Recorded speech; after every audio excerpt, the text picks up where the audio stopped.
বলে কয়েকদিন আগে আমার রামিসা বলতেছে, বাবা আমার একটা বোরকা কিনে দেন। আমি মেয়েটাকে বোরকা কিনে দিলাম। আমি ঈদে নতুন জামা স্যান্ডেল কিনে দিয়েছি। আমি বাবা 3 বছর আমার সেরা স্যান্ডেল আমি সেলাই করে চলি। আমি অভাবে থাকি, দারিদ্রতার ছাপ আমার পরিবারের উপরে আমি পড়তে দেই নাই। দেখেন না রামিসার বাবার দিকে চোখের পানি ছেড়ে দিয়া সন্তান তার জন্য কান্না করে। ছোট্ট 7 বছরের ফুটান্ত একটা ফুল ফুটে ওঠার আগে ঝরে গেল এক নরপিশাচ, রক্ত পিপাসু মানুষ নামের জানোয়ার। নাটোরের সিংড়ায় তার বাড়ি। আহারে, সেই ঘাতক সোহেল রামিসাকে 7 বছরের একটা শিশুটাকে ধর্ষণ করে গলা কেটে হত্যা করেছেন। এই কাজে তার স্ত্রী তাকে সহযোগিতা করেছেন। সকালবেলা 9:30 বাজে মেয়েটা স্কুলে যাবে, মা খোঁজে, তার বড় বোন খোঁজে। সিঁড়িতে উঠতেছিল, হঠাৎ করে ঘাতক তাকে ধরে ঘরের মধ্যে নিয়ে গেছে। মা বাবা খুঁজে পায় না। ওই ঘাতকের দরজায় একটা স্যান্ডেল দেখে বুঝতে পেরেছে এই ফ্ল্যাটের ভিতরে মনে আমার মেয়েটা ঢুকছে। দরজায় বারবার নক করে, দরজা খোলে না। এদিকে ঘাতক বিকৃতি যৌনাচার করে ছোট্ট মেয়েটার উপরে পাশবিক নির্যাতন করে, ধর্ষণ করে, তার লজ্জাস্থান থেকে ক্ষতবিক্ষত করে, দেহ থেকে কাল্লাটা আলাদা করে বালতির ভিতরে রেখে দিয়েছে। আর লাশটাকে বাড়ির খাটের নিচে রেখে দিয়া বাড়ির গ্রিল কেটে ধর্ষক পালিয়ে গেছে। তার স্ত্রীকে যখন বারবার ডাকা হলো, দরজা খুলে দিল। সবাই তাকায় দেখে, আহারে ঘরের ভিতরে রক্তাক্ত লাশ মেঝের মধ্যে পড়ে আছে, খাটের নিচে পড়ে আছে। প্রশাসনের লোকজন গেলেন, স্ত্রীকে গ্রেফতার করলেন। নারায়ণগঞ্জ থেকে এই ঘাতককে গ্রেফতার করা হলো। আজকে তার বাবা চোখের পানি ছেড়ে দিয়া কান্না করে। সাংবাদিকেরা বলে, আপনি কি চান? বলে, না, আমি কার কাছে বিচার চাইব? বিচার আপনারা করতে পারবেন না।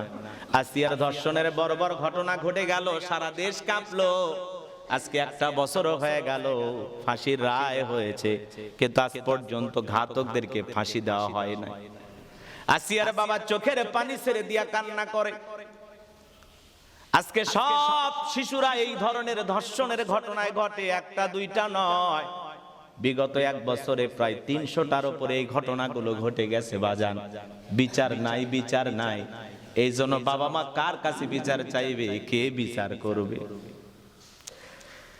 রামিসার বাবা চোখের পানি ছেড়ে দিয়া কাঁদে, বলে, সন্তানের 500টা ছবি আমার মোবাইলে আছে, একটা ছবির দিকে তাকাবো সাহস আমার নাই। গত ঈদের ছোট্ট মেয়েটাকে একটা ঘড়ি কিনে দিয়েছে। ঘড়িটা ধরে বাবা কান্দে, বলে কয়েকদিন আগে আমার রামিসা বলতেছে, বাবা আমার একটা বোরকা কিনে দেন। আমি মেয়েটাকে বোরকা কিনে দিলাম। আমি ঈদে নতুন জামা স্যান্ডেল কিনে দিয়েছি। আমি বাবা 3 বছর আমার সেরা স্যান্ডেল আমি সেলাই করে চলি। আমি অভাবে থাকি, দারিদ্রতার ছাপ আমার পরিবারের উপরে আমি পড়তে দেই নাই। আমার রামিসার ছিল আমার হৃৎপিণ্ড। আমার সন্তানকে তারা কেড়ে নিয়েছে। বাবা অঝরে চোখের পানি ছেড়ে দিয়া কান্না করে। আজ রামিসার কবরের পাশে তার দাদা কান্না করে। ছোট্ট নাতনিটা আর একবারও দাদু বলে ডাকবে না। আর সকালবেলার নিউজ, রামিসার দাদা রামিসার কবরের পাশে দাঁড়ায়া কান্না করতেছে। রামিসার কবরের পাশ থেকে এক চুল নড়তেছে না তার দাদা।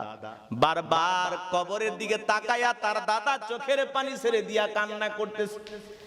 এলাকার মানুষ কান্নাকাটি করতেছে। ধর্ষককে গ্রেফতার করা হয়েছে, এখনো বিচার করা হয় নাই। এমন একটা দেশে আমরা বসবাস করি বাজান, যেখানে বিচার করতে গেলে অনেক সময় লাগে। সময়টা তো লম্বা হয়ে যায়। আস্তে আস্তে ধর্ষণের কথা ধামাচাপা পড়ে যায়, মানুষ ভুলে যায়। ধর্ষক বছরের পর বছর জেলখানায় সরকারি ভাত খেয়ে আস্তে আস্তে লালন পালন হয়। আইনের ফাঁক ফোকর দিয়া 2-4-10 বছর পরে ধর্ষক আবারও বাহিরে আসে। কথা বলেন ঠিক কিনা?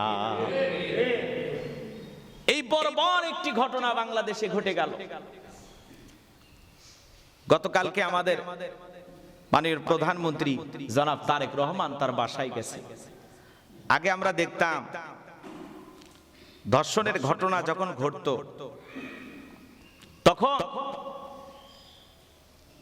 ওই ধর্ষিতার মা বাবাকে গণভবনে নিয়ে আইসা আগেকার যিনি সাবেক প্রধানমন্ত্রী একটু সমবেদনা জানাইতেন, আদর সোহাগ করতেন। কিন্তু ডেকে বলতেছেন, আমার কলিজার টুকরা ইসমাইল, আমি স্বপ্নে দেখতেছি তোমারে জবাই করতেছি বাবা, এই ব্যাপারে তোমার অভিমত কি, তোমার পরামর্শটা কি? সন্তানটার কাছে কেন জিজ্ঞাসা করতেছেন? জিজ্ঞাসা করার কারণটা কি?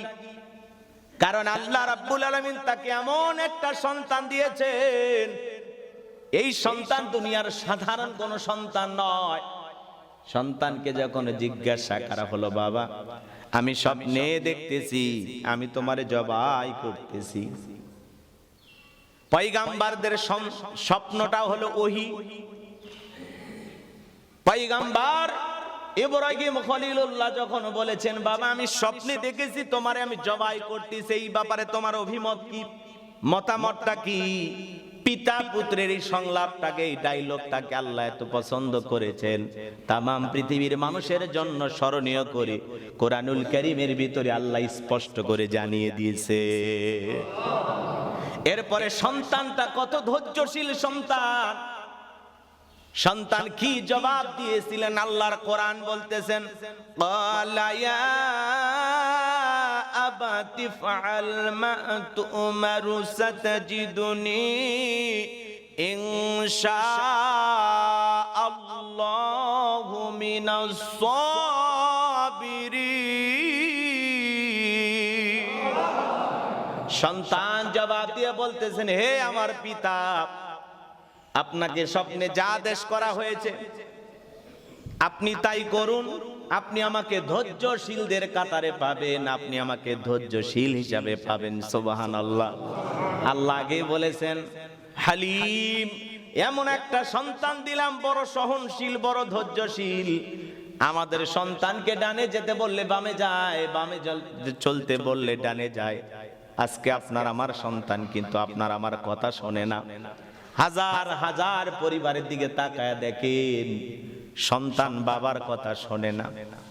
কত আলেম ওলামার কাছে যায়, বলে হুজুর দোয়া করেন আমার ছেলেটা মেয়েটা কথা শোনে না, একটু তদবির করে দেন, এমন কোন আমল দেন যেই কারণে আমার সন্তানটা আমার কথা শুনবে।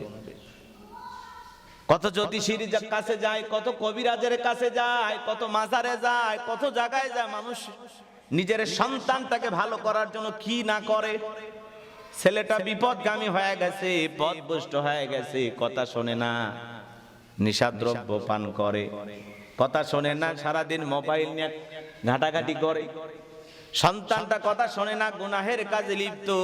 পিতামাতা অস্থির হয়ে যায় সন্তানটাকে মানুষ বানানোর জন্য।